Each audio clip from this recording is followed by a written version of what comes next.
would you just like to just give us just a brief background A brief background. of when you started, why you started?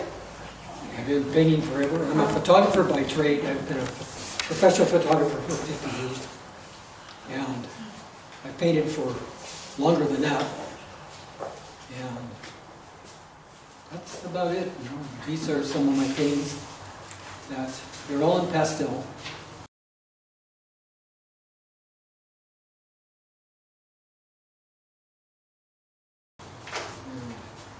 The two that are sitting behind the signs, they were hanging in the gallery this morning when I went down and picked them up. I thought, well, I'd show you guys those. So, anyway. Beautiful. That's me. So, Beautiful. I'm not, I didn't know I had to tell them who I was. I'm in Avila.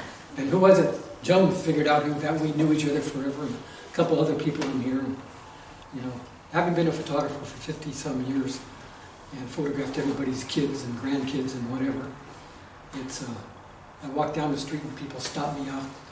Oh, you're at Avila. Yes, I am. Who are you? The thing is, on the first page here, it says, Matisse said, accuracy is not truth. And that sounds like kind of weird, but the thing is, if you take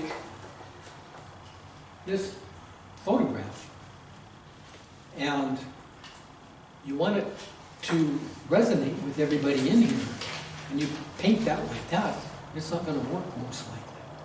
Accuracy is not truth. You need, the truth is what's in your head. And we need to be able to, for instance, look at that one there, which is unfinished, but you know, it's getting there. But you don't need to copy stuff like a photograph. If you're going to take a photo, I'm a photographer. It's easy for me to shoot things and, you know, and make them look good. But a lot of people can't, or won't. But you don't have to copy it exactly. Make it your own painting. You know, I've changed that. You can see the difference. Can you get this? I'll post a picture right over it in the video. Oh, there we go. So in the video we'll get it. Okay, see the difference? Oh, wow. So I made the pads that those green ones are sitting on darker because it's not going to look right. So we need it to, you know, accurate. If I painted it accurately, it's not going to make a decent painting. Truth of the thing is, the painting is probably more accurate because that's what, you know, that's what we see. But the photograph is not necessarily. Okay? Any questions? No. Got it. Got it. Okay, second thing is don't let reality get in the way of a good painting, which is basically the same thing. If you paint exactly what you see, you're going to have stuff that doesn't look right. I have another photograph here somewhere. Yeah, I don't know what I did with it. Oh, here it is. Well, I didn't mean to bring this one, but maybe I can read it out here.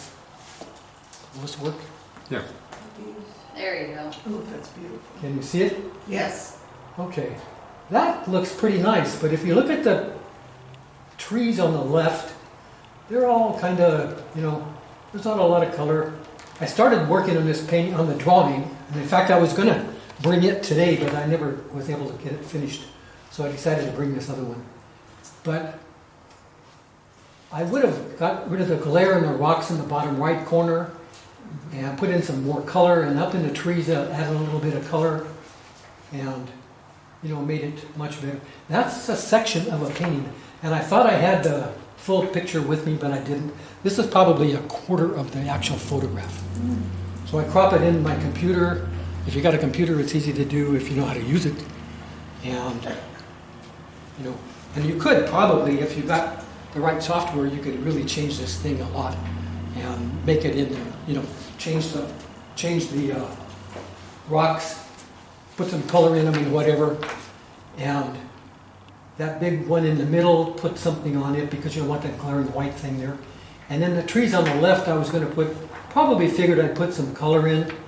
And the ones down, like right here, just above those rocks, a little bit of color in there, add to it, and then simplify some of that stuff. And lo and behold, then you got a nice, really nice picture. But if you copy that, it's going to be a jumbled mess, maybe. And then we got to talk about a lot, some, and a little. And some of you probably heard me say this because you've been to classes I've taught. But a lot, some, and a little means, quite simply, Steve, can you get on that? Mm-hmm. If you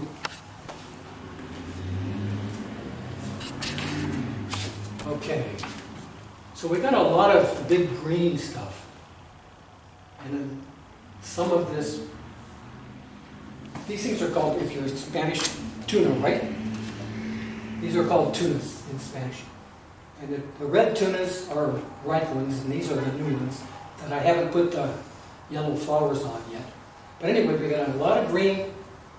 A lot of green with the pads, some of the light green, and then a little bit of the red. So you got three things, some, a lot, a little.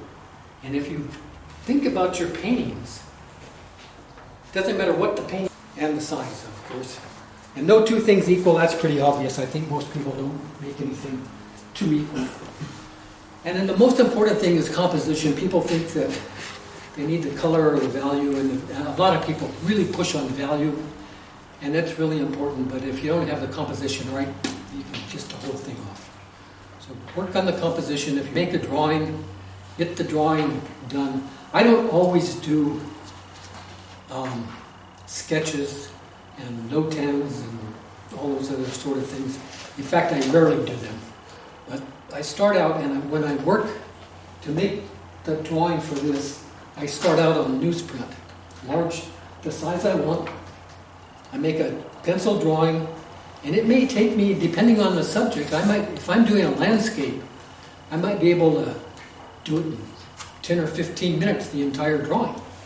But if I'm doing something like those cherries or the fences over there, for instance, that's a prime example. Oh my gosh, it'd probably take me 3 days to do the drawing. And then I'm constantly changing, and it just doesn't fall together.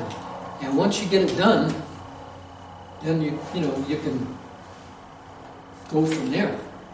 But Makes sense. Yes, it does. You can't erase pastel, can you? I mean, like if you had a cherry and Yeah, you you wanted can. it over to the right, how Yeah. would you get rid of that? You know, Eat it. to you can change- take, you can, Eat it.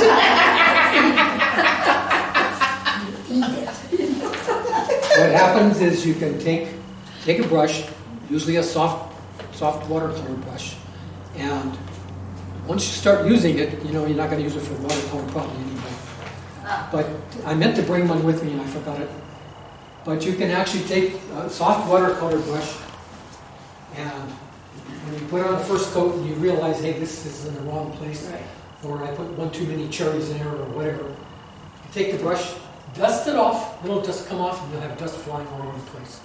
So if you want to put a mask on, a lot of people that work with pastels wear masks and put gloves on. I had some gloves with me, but I didn't bring. My hands are tough and they don't, the paper, I'll tell you about the paper in a second. But you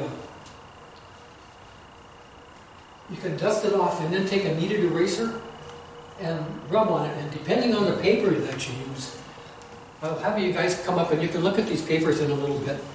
But this stuff is called sanded paper. It's got a coating on it and it's rough. And there are people that apparently when they blend, like the cherries, I blended them. If you blend them, apparently some people they get bloody fingers. Yeah, that's what I said. I've blended some stuff a lot and I've never had bloody fingers. This company, Art Spectrum, this is aubergine, this is the same thing as here. But they make 20 different colors, but I prefer aubergine just because that's the way I work. But some people work in white or pink or blue or whatever. They make all sorts of stuff. But the stuff is practically indestructible. You can erase, you can dust it off, you can take the eraser, rub it off. You can actually take the thing and take a hose and hose it off. And let it dry and start over again. And if you hose it off, you're going to wind up with probably a ghost image. Like maybe not. You may get rid of it all, but you're never going to get it 100% gone. You may have a little ghost image, which some people think, oh, that's really cool, and they just work over the top of it. And pastel is opaque, so if you erase the cherry and you got rid of it, and used the brush, used the stuff, even took a piece of paper and rubbed on it and got it off, you're still going to have a little bit there.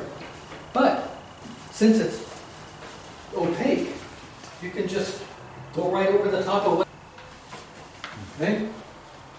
So where are we here? Oops. Work thin to thick, that's fairly obvious. It's just like working with oil paints. With oil paints, you work thin, and as you go along, you get thicker and thicker, and you're painting theoretically. Not everybody does that, but sometimes you just add more thin layers. But a lot of people, they put on heavy layers. I'll tell you a funny story. One time I was at a show at that Art Association in Carmel. What is it? Carmel Art Association? That's the name of it. Carmel Valley. No, Carmel, not Carmel Valley. The one in Carmel. Oh, the one in Carmel. Carmel Art Association. Carmel Art Association. My wife and I were there years ago, and we were walking around looking at things. And as we came out to the last room, they were having a miniature show. So we walked in the room, and here's a wall with all these paintings. The biggest one, frame and all, was about that big. And there was 3 or 4 paintings that the paint on them, I kid you not, was like this thick. And right in the middle of the paintings was a handmade sign that said, on my word of honor, it said, "Wet paint, don't touch." I'll never forget that. And why did they even let them hang this crazy thing? Oh. And it was like this thick. That stuff wasn't it was going to take 10 years to dry. Oh my gosh. Okay, so anyway, thin to thick, I'm sorry. And it's easy to do, and with the different pastels, you can start out with, these happen to be Art Spectrum paintings, and they're what's called a medium, so they're not real soft, and they're not hard at all. Hard are the little square ones, which I never use, and there are people that just use them for everything and do outstanding work. But I don't use them just because I don't use them. And I use mostly Art Spectrum and Rembrandt, which are both medium pastels.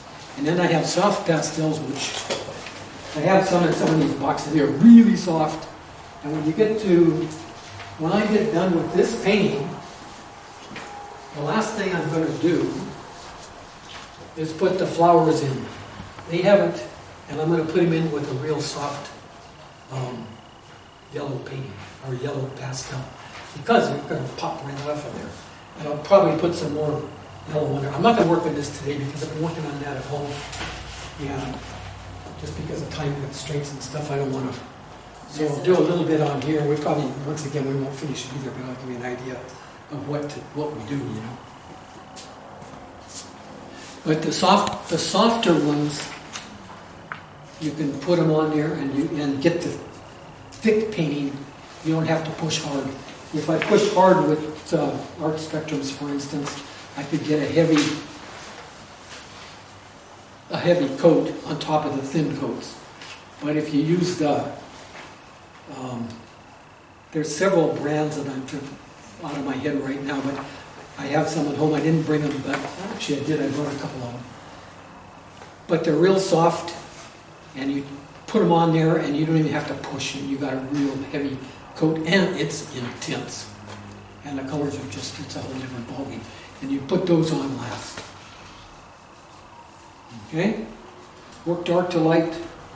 And sometimes it's just like oil painting. You start out with the darks and work your way to the lights.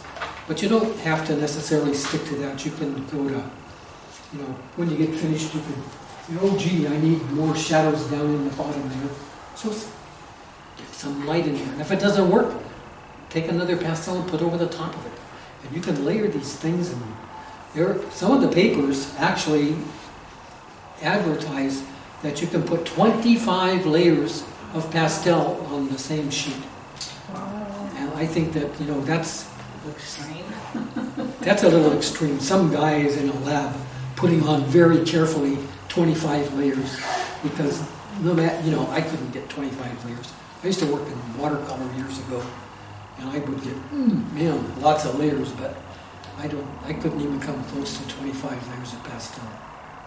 Can everybody hear me? Yep. Lawrence? Yes, sir, I can hear you. Okay.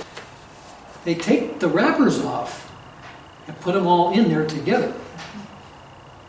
And I can sort of see how you can work, because when you're looking right at them, but then at some point you've got to order another one. Yeah, figure it out. And how are you going to do that? Because just looking at this one set I've got here, there are probably 10 different shades of red. There's more than that shades of blue. So what I do anyway is I cut these things in thirds. I read this in a book one time that I bought when I first started doing pastel. And the guy said he cuts them in thirds. You cut them in thirds and make sure that the one that has the numbers on it, the label stays on it, and it's the last one you use. Because you use the other two first, and boy, there's been times when I got to the end and I found something there that I didn't have the wrapper on it, and I had no idea what I had. And it's almost impossible to tell.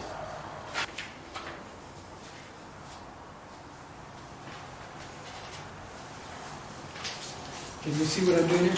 Yep.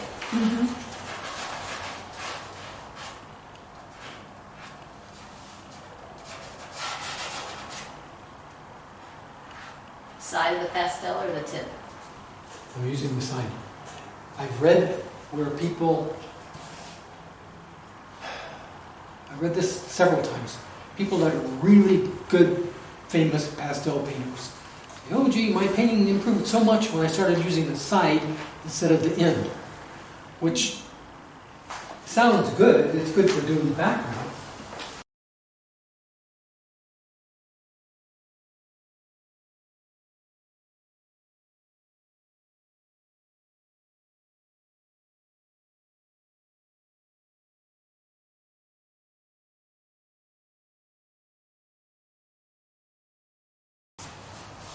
Let's put some red on one of those things. Find some.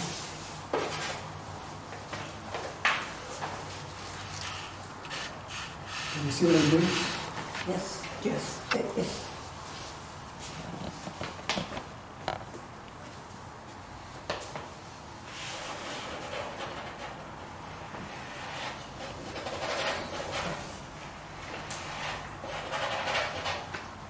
I don't like this color.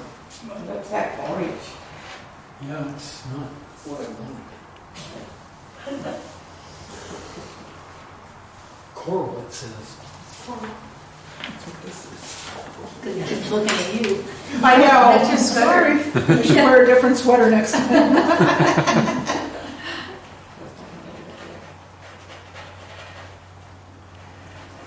I'll be standing right in front of this. You can see it on that thing over there. Can you actually? Yeah. Oh, Yeah. Yeah. good job, Steve. Okay.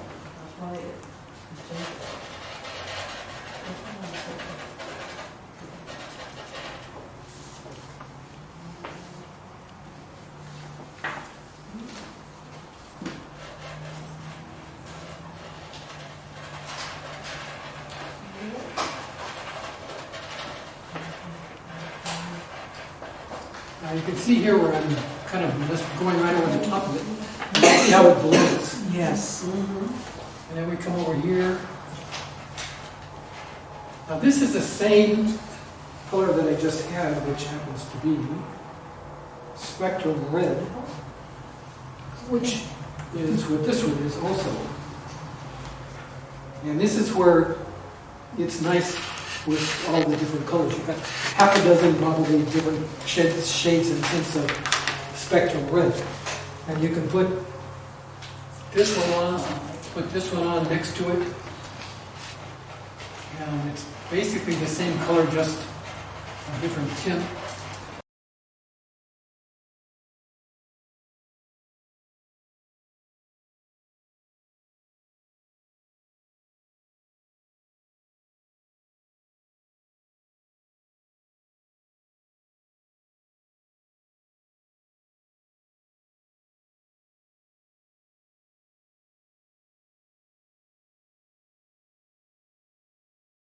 Okay, so, as long as I started this I've one, got lots of. we'll see if we can make it look like a tuna.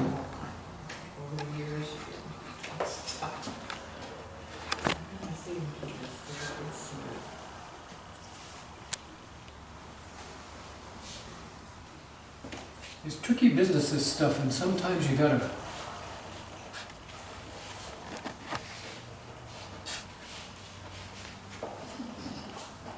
get the form in there, like down here, so that they don't,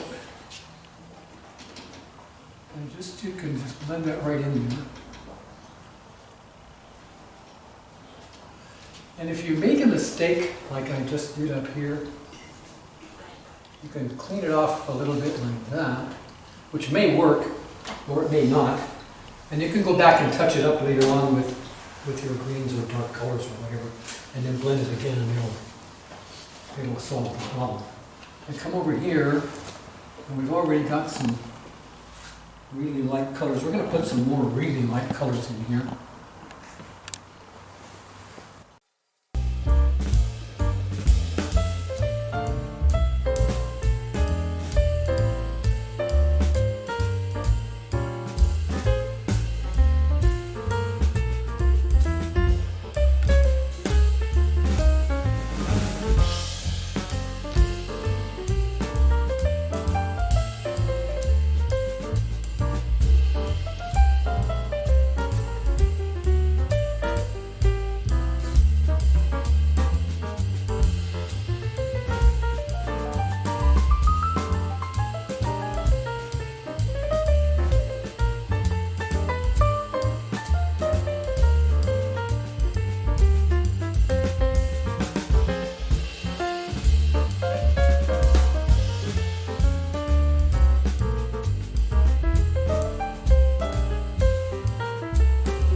Now they're also going, they're going two ways. The line is going this way, but it's also going this way.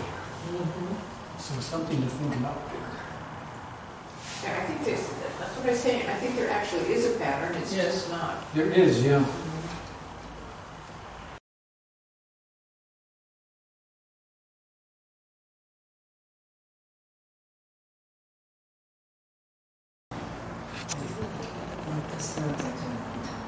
I don't have him in my contacts. I have to contacts and put his email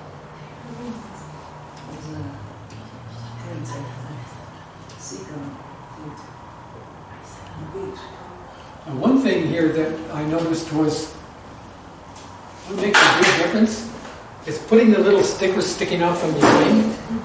Makes a huge difference. All of a sudden, that thing. We're done? We're done.